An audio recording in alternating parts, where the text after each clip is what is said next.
Paket 3, dampak kerjasama ekonomi internasional dibagi menjadi 2, yaitu dampak positif kerjasama ekonomi. 1. Meningkatkan kualitas pelayanan dan harga bagi produk yang dihasilkan agar dapat bersaing dengan produk luar negeri. 2. Adanya kestabilan harga, permintaan, dan penawaran. 3.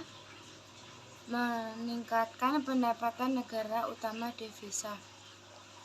Dampak negatif kerjasama ekonomi. Yang pertama, terjadinya pasar bebas yang mengancam keberadaan industri dalam negeri. 2. Perekonomian suatu negara menjadi tidak stabil akibat semakin bebasnya arus investasi swasta. 3. Ketergantungan perekonomian dalam negeri terhadap bantuan atau pinjaman dari luar negeri. 4. Bentuk-bentuk kerjasama ekonomi internasional dilihat dari letak geografis. Yang A. Kerjasama ekonomi internasional, contohnya WTO, World Bank, IMF. Kerjasama ekonomi regional, contohnya ASEAN, APEC, EEC.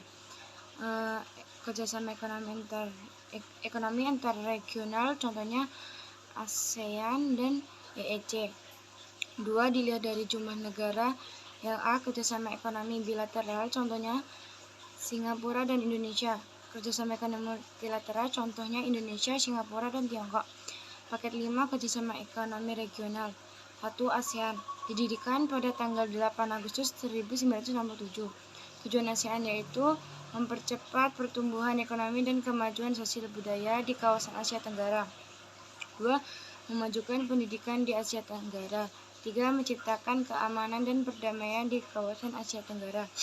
4. Kerjasama secara aktif di bidang pertanian dan industri, memperluas perdagangan, serta membantu memecahkan permasalahan yang terjadi di kawasan Asia Tenggara. 5. Menyediakan bantuan bagi anggota dalam bentuk penelitian di bidang pendidikan, teknik, profesi.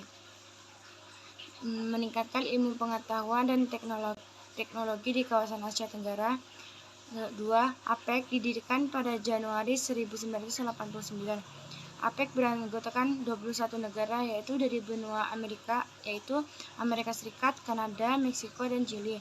Benua Asia, yaitu Tiongkok, Jepang, Korea Selatan, Hong Kong, Taiwan, Rusia. Benua Australia, yaitu Australia, Selandia Baru, Papua Nugini. Dari ASEAN, yaitu Indonesia, Singapura, Thailand, Filipina, Brunei Darussalam, Vietnam. 3. EEC didirikan pada 1954. Tujuan EEC yaitu menciptakan kemitraan ekonomi antara negara-negara Eropa, meningkatkan kesejahteraan masyarakat Eropa. IMF didirikan pada 27 September 1945. Tujuan IMF adalah memperluas perdagangan internasional, kesempatan kerja, serta meningkatkan pendapatan di negara-negara anggota. 2. Memperluas kerjasama dengan moneter bagi anggotanya.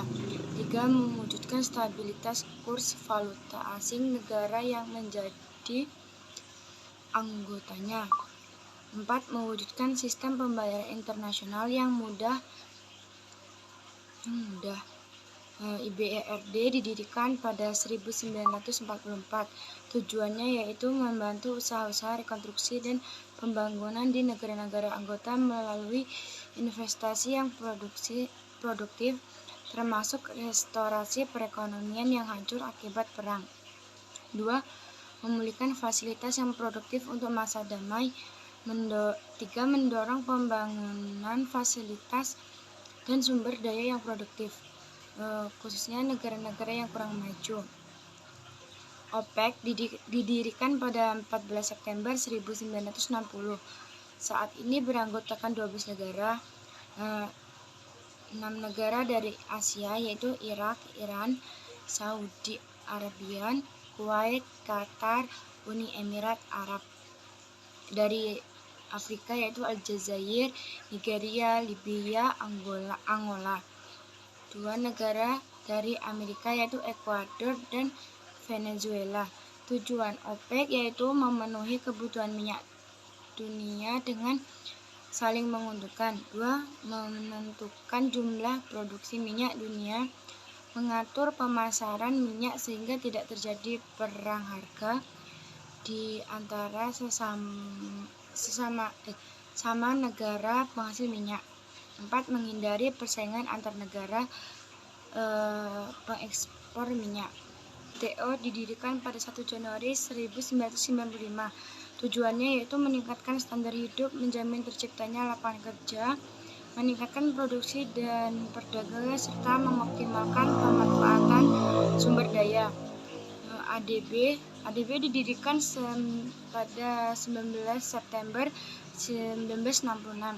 Tujuannya yaitu memberikan pinjaman dana dan memberikan bantuan teknis kepada negara-negara yang sedang melakukan pembangunan. ADB memberikan pinjaman dengan syarat lunak. GNB atau Gerakan Non-Blok didirikan pada 1961. Tujuannya mempertahankan kemerdekaan tiap-tiap negara, menghormati persamaan kedaulatan antar negara, memajukan kerjasama antar bangsa, khususnya di negara-negara berkembang. 4. Menentang imperialisme, kolonialisme, dan politik apartheid.